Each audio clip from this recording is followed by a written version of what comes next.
Il s'agit aussi de dénoncer des conditions de travail qui se dégradent avec de plus en plus de patients et de moins en moins d'effectifs.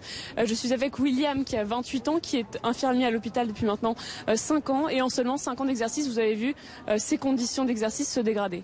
Ah oui, mais complètement.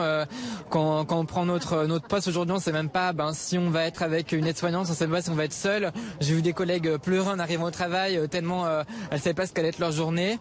On nous ferait faire du secrétariat, la logistique, et finalement on n'est plus auprès des patients. On est moins auprès des patients et on a du coup on est des machines à soins. On fait juste des actes, on est des tâcherons. On pose une perf l'une après l'autre, on fait des prises de sang les unes après les autres. Et du coup, même quand il y a un arrêt aujourd'hui, on nous prend pour des pions, on nous déplace dans un autre service parce que du coup, il y a plus assez de personnel pour aussi combler les arrêts maladie. Et la goutte d'eau qui a fait déborder le vase, c'est une mesure du plan santé parmi d'autres. La création d'assistants médicaux, c'est des personnes qui sont chargées de décharger les médecins de certaines tâches simples.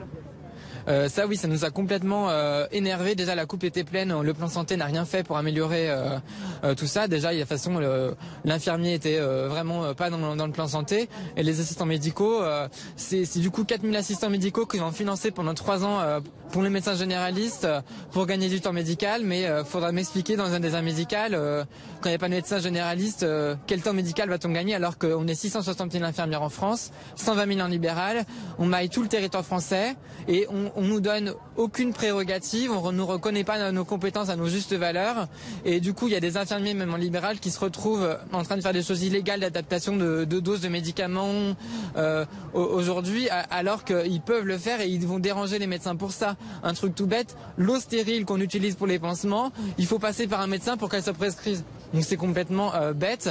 Et à l'hôpital, on voit que nous, on est en grande difficulté pour les moyens. Je prends un exemple pour faire une transfusion. Un jour, je me suis retrouvé à me battre pour finalement on m'apporte le sang pour le patient. Il faut se battre pour qu'on nous apporte un médicament parce qu'il y a tellement plus de coursiers pour aussi nous faire parvenir les médicaments ou le sang qu'il faut limite aller chercher nous-mêmes à la fin. Donc ça devient assez compliqué. Un manque de moyens global et William gagne 1 750 € pour travailler un week-end sur 2. Au-delà des grilles de salaire, les infirmiers hospitaliers réclament davantage de primes pour les contraintes, notamment celle de nuit, 9 € pour 9 heures de travail la nuit.